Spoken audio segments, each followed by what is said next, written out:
Hi everyone, this is Shayna Hiller from Build Your Personal Yoga Business. And today we are going to discuss the only tool you will ever need in order to eliminate teaching anxiety forever. So someone who's not a yoga teacher or who knows nothing about yoga may look at this video and say, huh? A yoga teacher has anxiety around teaching yoga? And if that's true for you as a yoga teacher, whether you're a new yoga teacher or not, please know it's normal.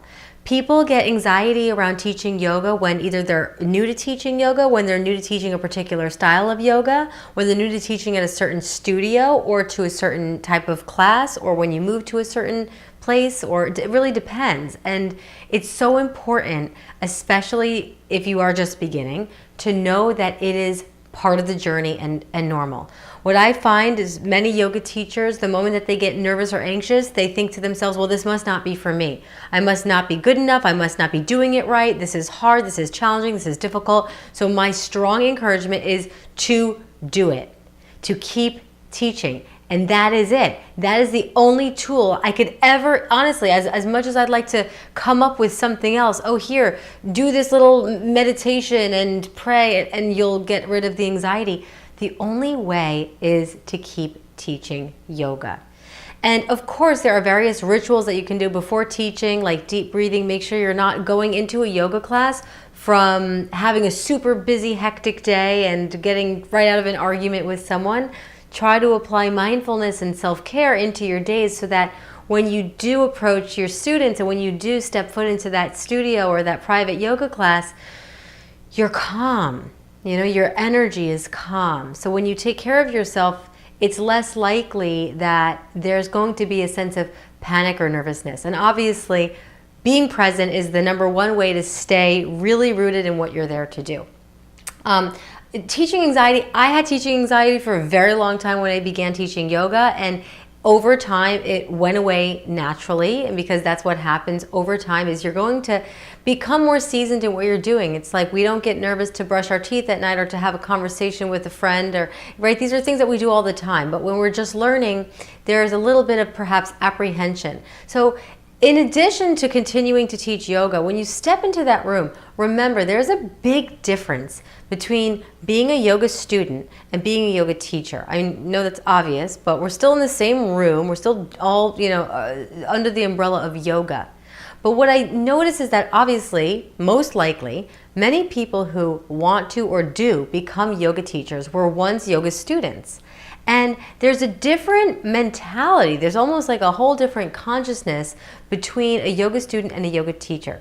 So if you're newer to this process, or if you're still feeling nerves and you've been teaching for a while, my invitation to you is to visualize or call to mind a yoga instructor in your life who you are inspired by. Maybe it's somebody who kind of set you on your path of teaching yoga, or someone that you saw online once, or whatever it may be, right? Read about. And call this person to mind, like literally see his or her image in your mind's eye and connect with that feeling of inspiration or a role model, or, oh my goodness, that's just so exciting for me to think about. And know that you have that in you. There's a reason that we're inspired enough to take a yoga teacher training, to even consider the path of being a self-employed person and helping people enhance the quality of their lives and their health. I mean, whoa, that's like kind of a deep calling, right?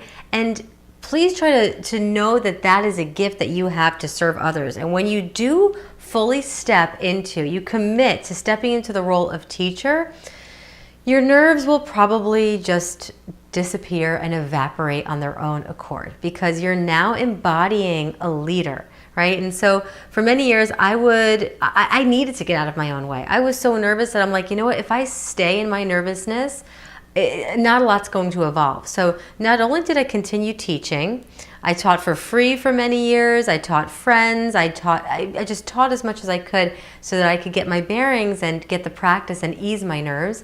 But I also played pretend.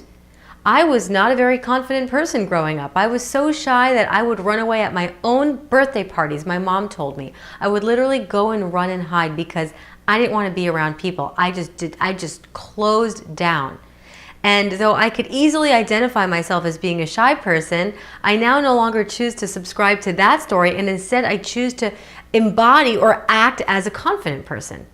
These are choices. These are choices that you make for yourself if you're really willing and ready to step into your leadership potential. And we all have leadership potential.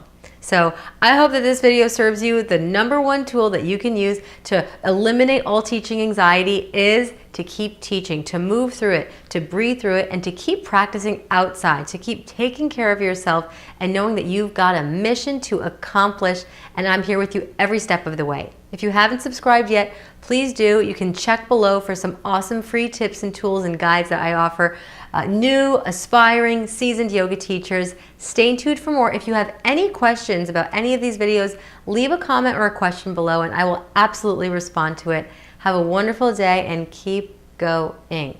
Namaste.